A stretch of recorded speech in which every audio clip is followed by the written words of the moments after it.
control, and I let you hold me with no resistance in my soul. Now is the time when I let go of my fears and ambitions and sense of dread. When I give up control and I let you hold me with no resistance in my soul.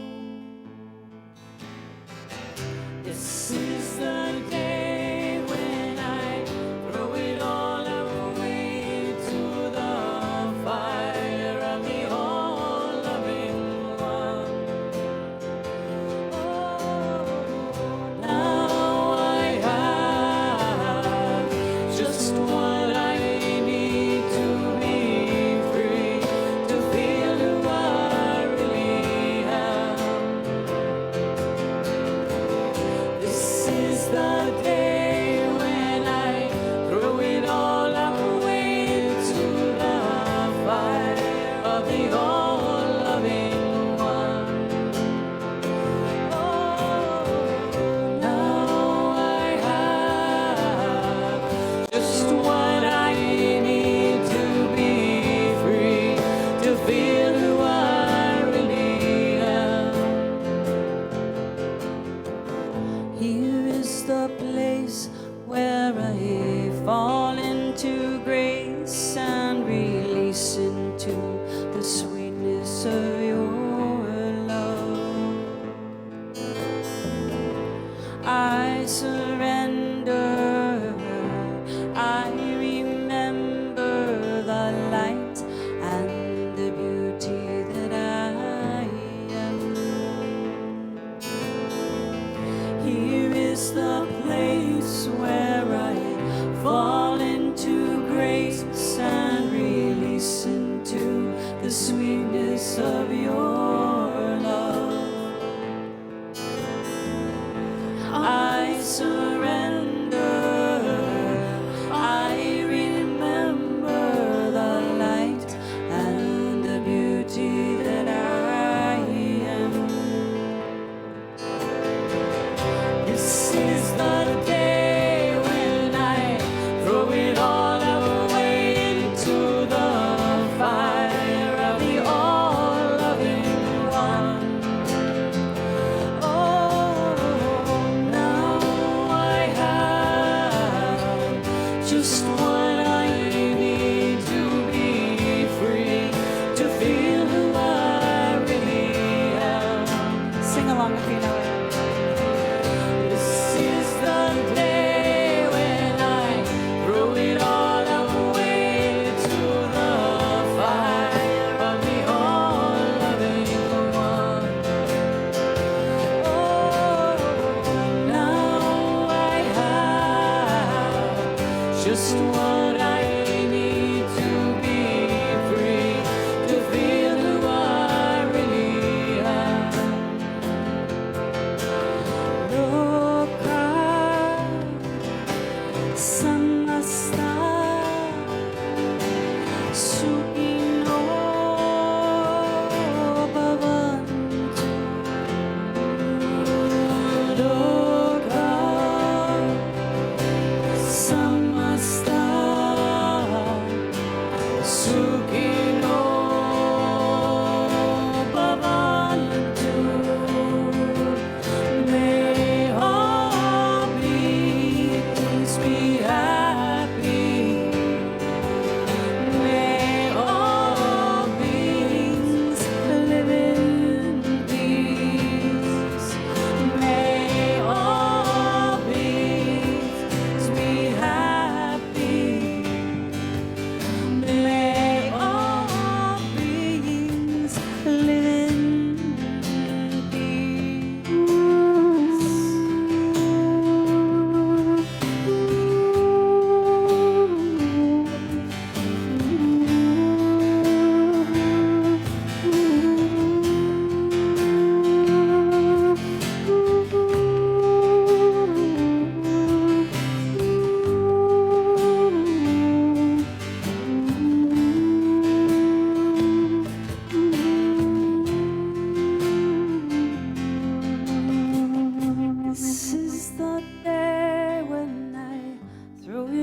just what I need to be free, to feel who I really am.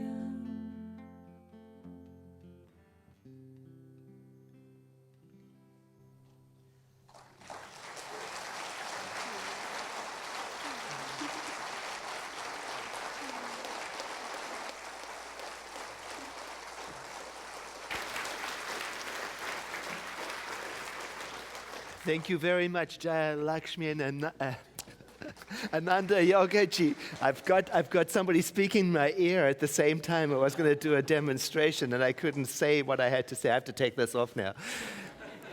What I wanted to say is I have Julie Burns in my ear doing simultaneous Spanish interpretation for our service. And I wanted to show you how easy it is so that you can let your Spanish speaking friends know about it. You just pick up one of these at the back in the corner and put it on, and you listen to a top class professional interpretation. This is not simply one of our community who can speak Spanish. This is a professional interpreter. It is incredible to listen, even if you only know a little bit of Spanish. You can also pick up a flyer, a message of love and personal transformation. It's all in Spanish so that you can give it to people or put it up in places where Spanish is spoken. You see, the way of diversity is that to represent the underrepresented community, you have to go past your comfort zone. You have to go beyond what is convenient. So in order for us to really live our desire to realize diversity, we have to go one underrepresented community at a time, right? And the effort that we invest into it will do something for us as well as for the community. So we do need your help to help reach out to the people who might be interested in a message of personal transformation who for language reasons might experience a barrier to being here. No longer, you can pick this up. This is Julie's personal equipment, and she has been a long-term member, a member of the board, a tremendous investment of heart and professionalism. She's probably freaking out having to interpret all of this right now about herself because she's so selfless in her service. So you can help us reach out with this tremendous service by picking up a flyer or by just telling your friends about it. And now I can say thank you to the tremendous music that we had.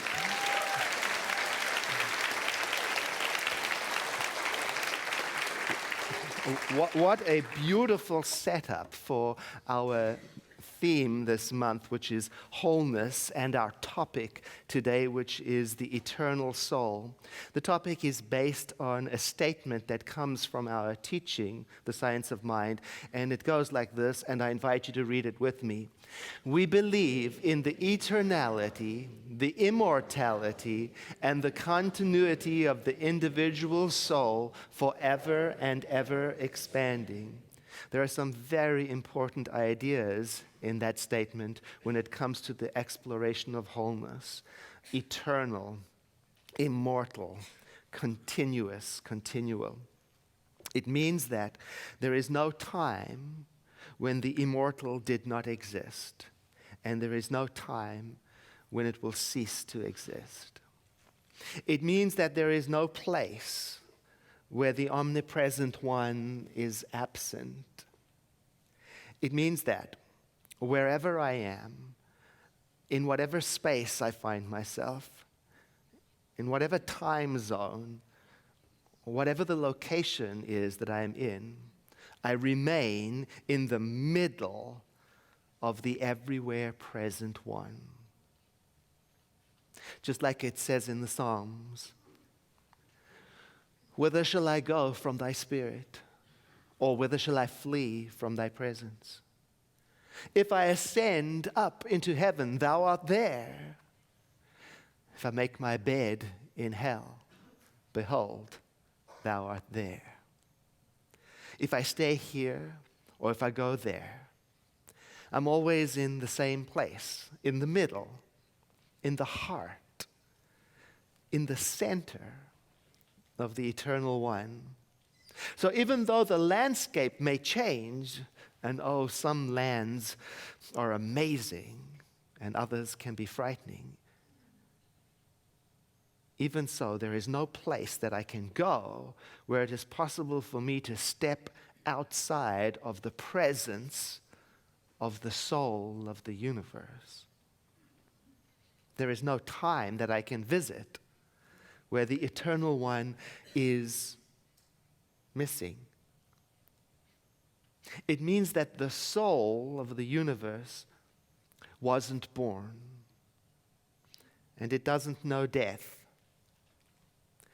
And though everything changes, all these changes take place inside of the changeless one. And the teaching is, I am that.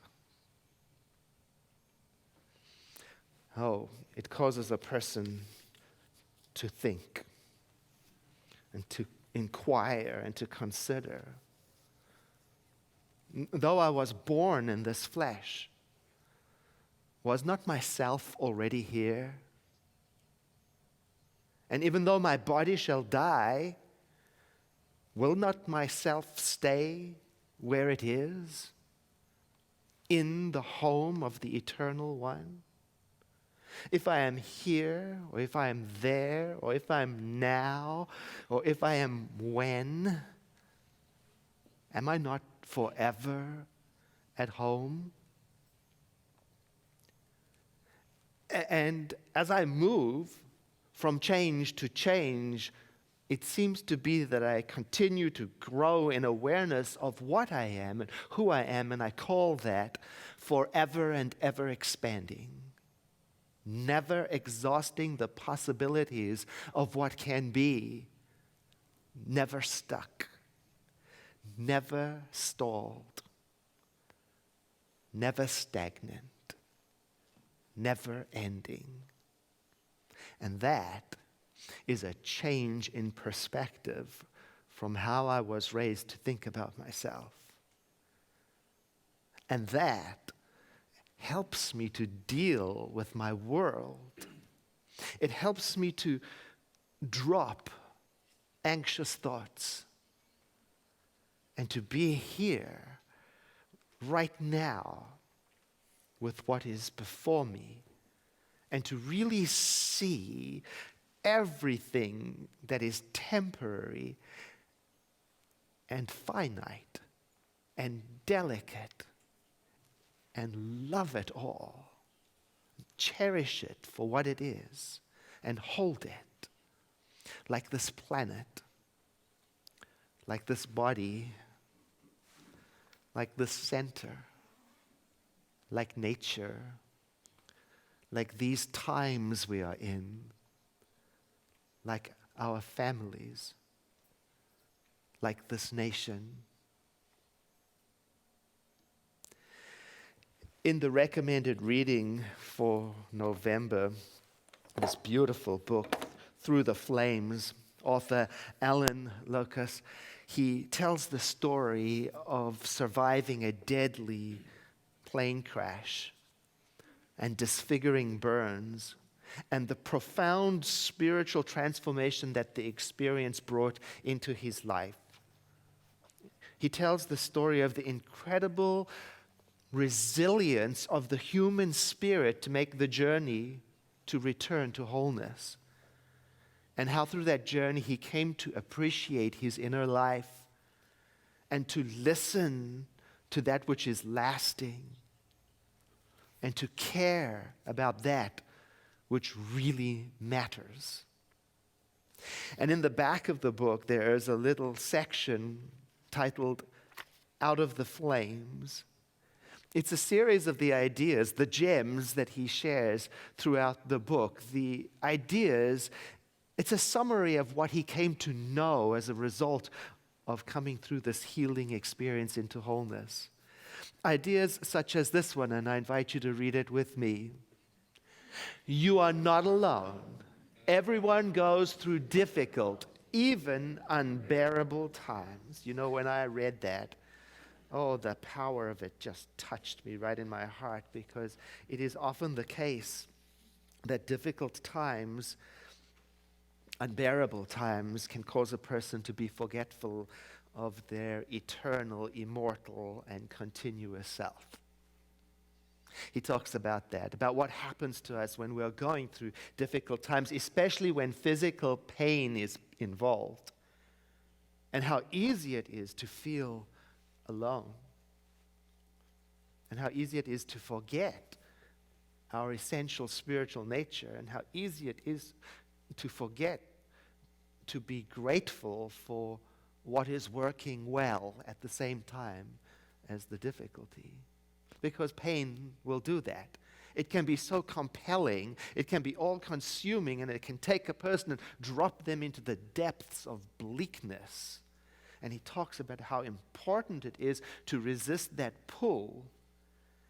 And he talks about how important gratitude as an ally is in this healing journey. Oh, he writes about gratitude in a beautiful way. He describes it as the expression of an awakened soul. I'm thinking deeply about that. Gratitude is my ally. And it is the evidence of when I'm spiritually awakened. Here's what he writes. This is not theory, philosophy, or spiritual dogma. It is my own hard-earned personal experience. I've been there with you. 1/3 of my body was seriously burned, some of it all the way to the bone. I know pain. I have been in the fire and I've come through the flames. Doctors said I would not live, but they were wrong. I am healing. You can too. It's humbling to read that. It's caused me to think about the things that I get really bothered by. It made me think of how easy it is for me to let the events of my world knock me right off of my center. And I'm not even talking about physical pain experiences right now. I get knocked off my center by low-level inconveniences. And they have the power to cause me to forget my spiritual nature.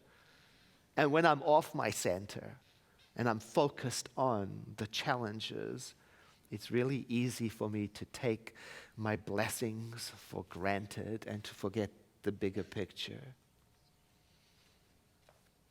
Let me tell you the parable of the wallet. Once upon a time, you know, when I loan money to people, I try not to keep track of it because it interferes with my relationship with them. But I did loan quite a hefty sum of money to a friend once. And I had just put it out of my mind because it was taking a very long time and I assumed I was never going to see it again and I just let it be. But he did pay up and he was so excited about it that he showed up and he paid it to me in cash. And I could just feel the elation of that restoration into wholeness and got a big wad of cash in my wallet. It was just delightful. Yeah, it was a huge amount. And I went to Oliver's to go shopping.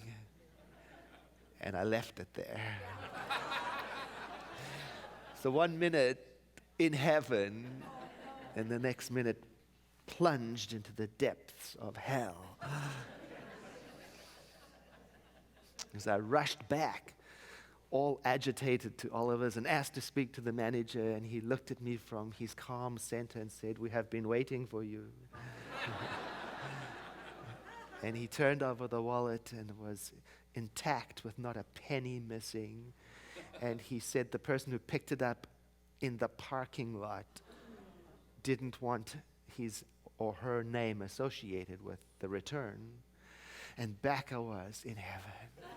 And I thought, goodness, heaven and hell and heaven and hell. And all of the time, where was my center? It hadn't moved, you see. It hadn't moved. Oh, I think about that and it reminds me to respect the courage that it takes to stay centered and conscious and grateful when suffering, especially from physical pain. And this book makes me want to be braver and makes me want to do better at staying in my center and not let little things like disappointment or failure get the better of me and take on the power that they ought not to have, or cause me to forget my eternal, immortal, expanding self. Let these things, disappointments and failure, let them rather point me in the direction of what is mine to do. What can keep us on center? Practice can. Spiritual practice. Yet the thing with the practice is this, another gem from the book, and won't you read it with me? You must practice a practice for it to be effective. So, if when things are going well, I drop the practice. So, if when things are not going well, I drop the practice, it won't be effective. It cannot be. What is the practice? To regularly recognize the eternal, dwell on it, feel it. Call it meditation, call it prayer, call it ritual, call it devotion. It is the mindful, purposeful, regular time taken to think about, to be with the eternal, so much so that I can't help but sense my union with it. Even better than that I start to sense the inseparable oneness of all life. How often should I practice? Every single day. No, better than that. 3 times a day. No, better than that. 5 times a day. No, much, much better than that. So frequently that the oneness of being becomes the filter through which I see this world, so that whatever arises, whatever happens, it can't knock me off my center. Oh, but the people say that is too much. Who has that much time for wholeness? No worries. Ellen, another gem in the book, he writes, won't you read it with me? Even a momentary pause can help you see things more clearly. It's reminding us that when it comes to spiritual awareness, a very small investment yields a massive return. Just a moment of awareness of our center gives us back hours of courage and clarity and resilience and zest. A momentary pause to do what? To practice the practice. And what is the practice? To regularly recognize the eternal, to dwell upon it, to feel it. And it can happen in a moment, whether we use the Psalms or the Gospels or the Gita or music or prayer or selfless service. It's the practice that helps us stay conscious of our eternal home, even though we may be traveling through a dark and dreary place. You know, sometimes people will come and take our beginner classes in spirituality, like Beyond Limits class, which Kelly Metcalf will be teaching in January, and a person will learn to meditate in the class, or they will learn to create an affirmative prayer beautifully, or they will learn to change their experience by investigating the way they show up, what they bring forth, or they may even find the way to open their heart. They may even fall in love. And then as things get pretty good, they sometimes stop practicing the very practices that got them to where they were going. The thing is about a practice, you must practice a practice for it to be effective. And so when they stop slowly, as if through forgetfulness, they start to identify more with the wins and losses or the troubles of the world than they do with their eternal self, the self of the universe within them. But it always comes to pass that something happens that will bring them to a point of reawakening, maybe 2 years later, when they realize, I've got to pick it up again. And that's okay, though.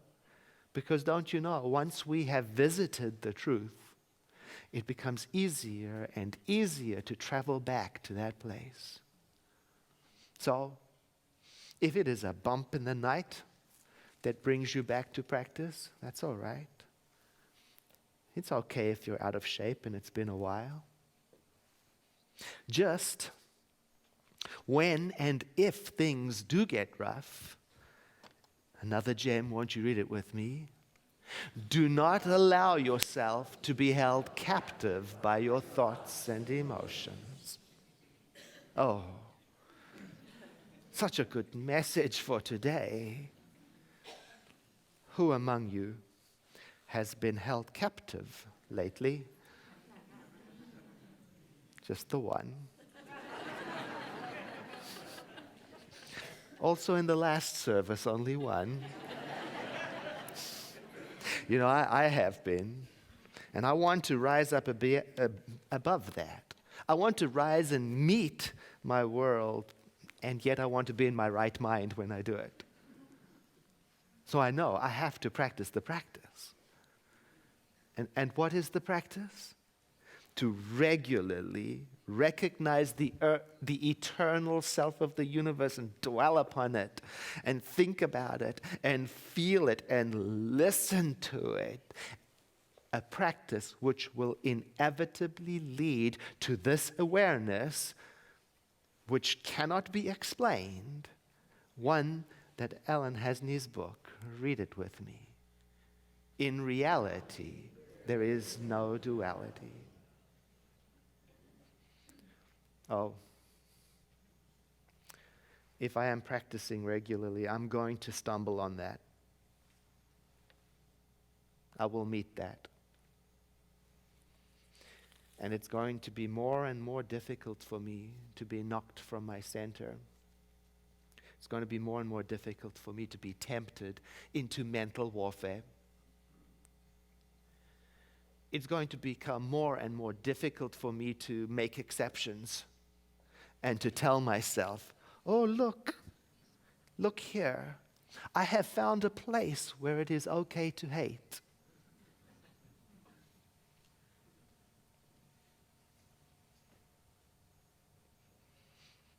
He writes, and won't you read it with me? There are many reasons not to be generous, but none of them brings happiness. We might say there are many reasons not to love, and none of them lead to wholeness. There are many reasons not to practice. Such a small and powerful idea, but a game changer.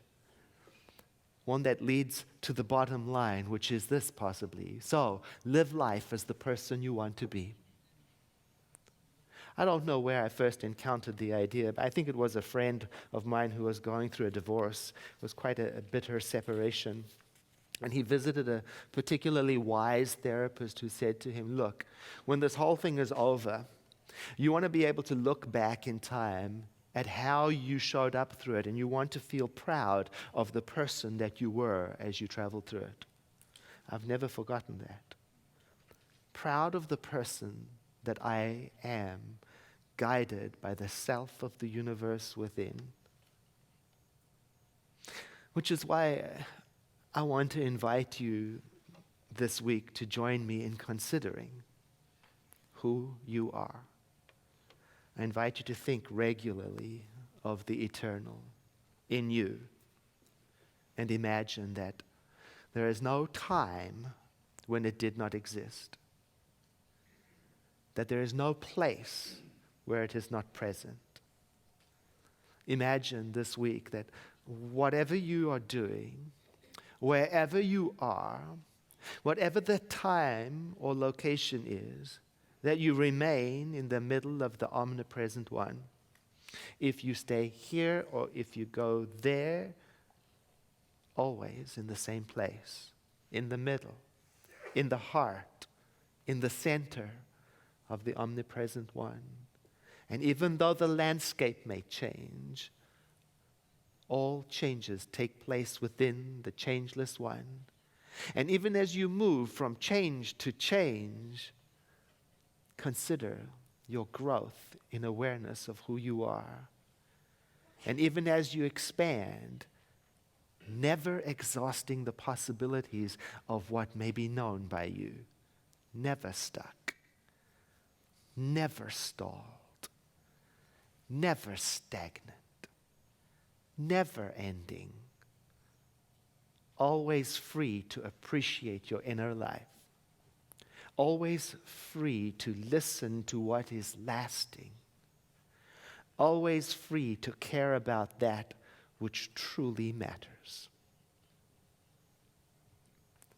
So I invite you to join me in practice today by breathing in and exhaling, letting your eyes close as we each one of us, in our own way and according to our own custom, take our thought to the Eternal One, which is a felt experience that is beyond the realm of words to describe.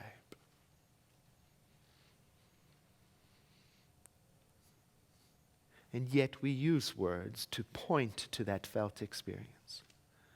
Words such as everywhere present, all-knowing,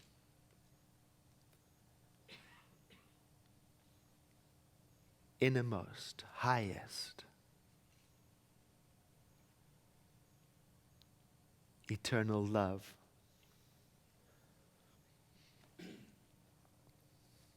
And with each of the holy names, our felt experience deepens and our awareness of the thing itself expands to the point where we feel an identity in our hearts with all that is.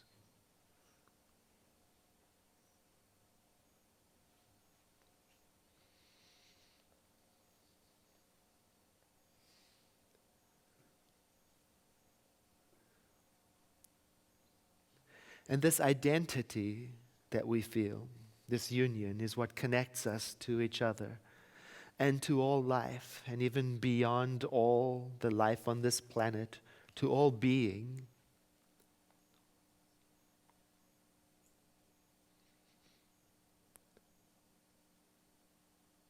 This is our center. And from this center, then, using our spiritual eyes and spiritual understanding, we look at and take in the world, appreciative of its beautiful nature, while remaining persistently aware of the self within that guides us, expands our hearts to love, increases our capacity to care, moves us into sharing and helping, while remaining steadfast, strong, and loving at the center. A powerful, uncaused joy rises up as we recognize this truth of our being. And so it is that we release this word of prayer to that aspect of the spiritual universe that listens and returns to us that which we have prayed. And with gratitude, we let it be by saying together, and so it is.